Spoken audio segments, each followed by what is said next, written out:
Hey there, this is James Valvis coming at you with a new Freeform. Freeform is the kind of vlog that I do where I just talk about whatever I feel like talking about, whatever comes to mind. Usually not much is coming to mind because I don't have much of a mind. But every now and then I get an idea and I can string it along for a little while and call it a day. Basically what I do with my writing. A lot of people think that I'm just, I'm this in-depth writer, but mostly I'm an instinctual writer. Mostly I just go out there and I throw out a line and literally a line sometimes, but like a fishing line, and I try to catch a fish and see if anything bites. If something bites, great, and if something doesn't bite, well, that's a lost day. Usually something bites. It's a pretty, pretty full stock of fish in the pond, but not as stocked as it used to be. As you go along, you find that your pond is less and less populated with fish, and especially big fish. That's one of the ironies of writing. People think that when you go along with writing, it gets easier somehow. In a way, that's true because you become more competent in your craft. But in the other way, in the way of coming up with ideas and coming up with new things to say, and new events to draw from, that's not as easy as one might think. In the book that I wrote, which I will someday put out, the book on writing poetry, it's a nonfiction book. I talk about coal. I use the metaphor of coal, and in the beginning you have easy coal, where the coal is all around. You just have to go around and collect it. Just pick it up and bring it to the cave and use the coal to warm your hands. But after a while, the easy coal is gone. You got to go looking for it a little bit. And you got to go out of camp and face the dangers of the tigers and the lions. And then after a while, even that coal is gone, and then you have to start mining for it, and that presents even greater difficulties. And then you have to really get creative toward at the end, where you're just. And a lot of people, they don't. That's why you see a lot of people write a one book and then they've got nothing else. You say, well, where's the second book, Harper Lee? Where's the second book, Ralph Ellison? And they don't have it because they went through their easy coal. And let me tell you something, their easy coal was pretty darn good. There's nothing wrong with To Kill a Mockingbird or The Invisible Man or anything like that. But once that easy coal is gone, you really have to know what you're doing as a writer. And so I talk about that quite a bit in the book. That's not what I want to talk about here. I want to talk about poetry and writing. I will at some point talk about this stuff, and so it's valuable for if you're a poet and you want to learn about poetry. You might stick around because I've been pretty good over the years knowing what I'm doing, and so I have some tips, and I'll spread them out throughout the thing, and I'll consolidate them in certain videos. But for the most part, what I'd really like to talk about today is old time radio, and I love old time radio, and I think because I find modernity so repugnant often. There are a lot of things good about modernity. The healthcare is much better today than it was 30 years ago, or 70 years ago, or 100 years ago, or 500 years ago, or 1,000 years ago, when they were like, throwing leeches on you and, chopping off your fingers, because you broke them or whatever. But that doesn't change the fact that what modernity does lately is just kind of turn my stomach. I read and I started realizing this not too long ago. It was really just a few years ago, maybe about 4 years ago, 4 or 5 years ago. I was reading a Stephen King book. It was called Gerald's Game, and it's a story about a woman who gets handcuffed to her bed in a kind of an S&M way. And they're having sexual foreplay with handcuffs, and Gerald is her husband, and that's his game, and she doesn't like it. It's kind of rapey, and after he handcuffs her to the bed, he dies. He has a heart attack and he dies. She actually kicks him because she's so turned off by him, so disgusted by this man who's her husband. And she kicks him and he dies. He has a heart attack and he dies. And the book is a feminist track. It really is. The guys in it are all hideous. He's hideous. The creeper that comes along later is hideous. These men are basically, for the most part, hideous. There's one guy at the end who's not hideous, but for the most part, her father is hideous. But it's her father that really, the scenes, she goes into her mind because she's handcuffed to this bed. She can't move. She can't get out of the handcuffs. Her arms are sore and hurting, and she's dying of thirst and getting a little delirious. And she goes into her mind and she starts thinking about her father molesting her. And this molestation is described in graphic detail. It's not a full-on molestation. He doesn't penetrate her or something of that nature. There's no oral or something, but he masturbates with her in his lap, and ejaculates. And it's done in such gruesome detail, and with all the descriptive power that God deemed to give this man in talent that I just said, this is not good. This is like kiddie porn. This is bad, and it turned my stomach. It made me sick. The whole book made me sick. It wasn't a good book anyway. It was a bad book. It's just I've read many Stephen King books, and this was I was looking by far the worst book. It's not even just because of this, not even because it was disgusting, but just in its terms of its structure and in terms of its, it seemed like like Stephen King decided, I know what I'll do. I'll put a woman handcuffed to a bed and go on for 300 pages, and he'll give me $6 million for it. And he probably was right. I mean, but it's basically, it shows too, because the book is terrible. Anyway, I don't want to go too far into this. Someday I'll do a full-on talk about Gerald's Game and how much I hate that book. It's absolutely horrendous. His next worst book, which is The Girl Who Loved Tom Gordon, is about 5,000 times better than that book. That's his next worst book that I've read. And so I have a visceral hatred for Gerald's Game, and the fact that Netflix made it into a freaking movie, just okay. There's a reason it was not made into a movie for a long time. It is absolutely horrendous. Although I'm sure it scored him a lot of points with the feminist crowd who eat that kind of crap up. Anyway, so a lot of modernity. I just don't want to. I don't want to be there. I don't want to read another book where I'm told that Donald Trump is a shithead. I just don't want to hear it. It's not that I don't disagree. I don't agree with it. That doesn't bother me. There's lots of stuff that happens. I read Aristotle, and there's lots of stuff in there I don't agree with. Or I read Epictetus, and there's stuff I don't agree with. Or I read Xenophon, and there's stuff I don't agree with. And I read Thomas Jefferson, and there's stuff I don't agree with. I read, who knows, Dickens or Twain. God, lots of Twain I don't agree with. But something about modernity is it's cheap and it's tawdry, and it doesn't ever feel like it's edifying. It's just stupid. And I can stand a lot of things. I can certainly stand a lot of disagreement, but I can't stand stupid disagreement. I can't stand, I stopped reading Stuart Woods for the same reason. Stuart Woods is a very popular mystery writer. And he writes the Stone Barrington mysteries and a few others. And I used to read the Stone Barrington novels religiously. And then all of a sudden, like every book became, screeds. He would throw in like 2 or 3 screeds about how much Bush was a horrible human being. And after a while, I just said, I don't want to deal with it anymore. It's not just that it's not just that I disagree or something. Often I did agree, but it's that it takes you out of the story. This happened when I was one time when my wife and I went to a play in Seattle. We were watching Edna Ferber's Giant, which was made into a movie with Elizabeth Taylor and James Dean. I think it was James Dean's last movie, in fact. And a very popular movie and a very popular book. And we went there to see the play, and I'd never seen the movie, so it was all new to me. And I went there, and right in the middle of this play, they decided to throw in a slam on George Bush because the thing's about Texas, right? So there's like something like, there was an idiot walking around here, and his name is George, or something. They said something like that, and then this woman started yelping in the audience, yeah, and I was like, I was enjoying the play, and now I'm dealing with your issues. I don't want to deal with your issues. Keep your issues out of your writing. Seriously, if you want to write a political tract, then write a political tract. You want to talk about, you want to have a political essay, then write the political essay. That's what I'm doing now, right? It's commentary. I'm saying something about something. Go ahead and write that. Then people can decide if they want to hear that or not. But if you're writing a literary work, I don't want to hear that crap.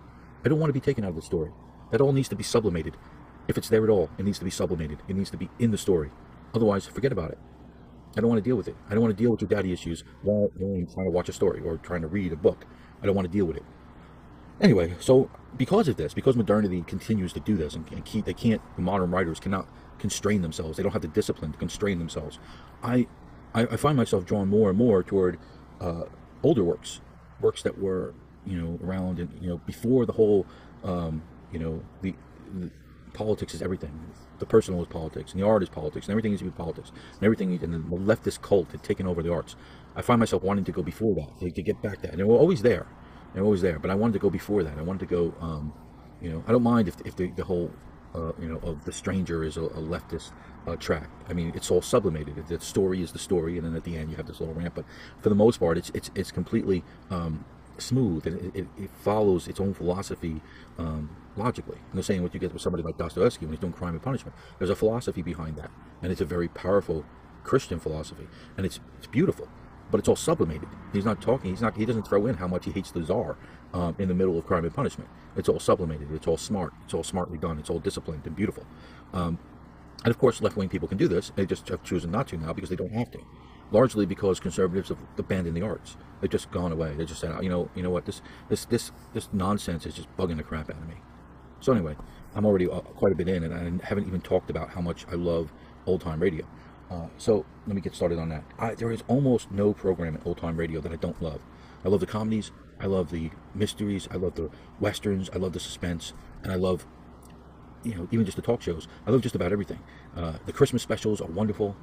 Everything that you can think of, everything I can get my hands on old time radio, I try to do that as much as possible. Now, I don't get to do it as much as I'd like because it takes a bulk of time to do it, and I'm often reading and I'm writing and I'm doing this YouTube stuff and I got gaming and all kinds of other things, and of course there's home, and you got to bathe once in a while, don't you? so I don't get to do it as much as I want, but man, so here's some of my favorites. Suspense is by far my favorite of all the old time radio shows.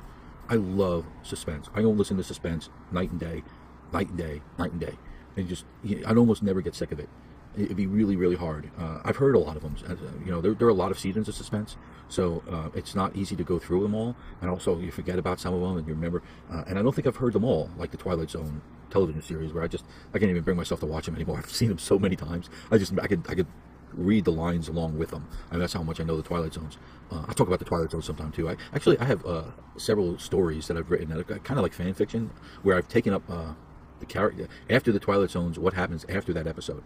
I have a few stories like that, and I stopped writing them because what are you going to do with them? They're not going to give me permission to publish them because they're based on this thing. So I'm not going to make money from them. I'm not going to even be able to sell them. So maybe I'll just put them on YouTube or something. I don't know. But so Suspense is my favorite by far, and when I say by far, this is understanding that something like X-1, which is another big favorite, is I love the X-1. I love a lot of the science fiction ones a lot. Let's see, what else is there? Lights Out, everyone, Lights Out. I love Lights Out, and it's one of the shorter ones, but I really, really dig it. Have Gun Will Travel is a favorite Western of mine, along with the James Stewart one. His name is eluding. I'm not remembering it right now, but the Jimmy Stewart Western. It'll come to me later, and I'll just be mad because I didn't remember. But it's I love that one. I love everything that Jimmy Stewart ever did.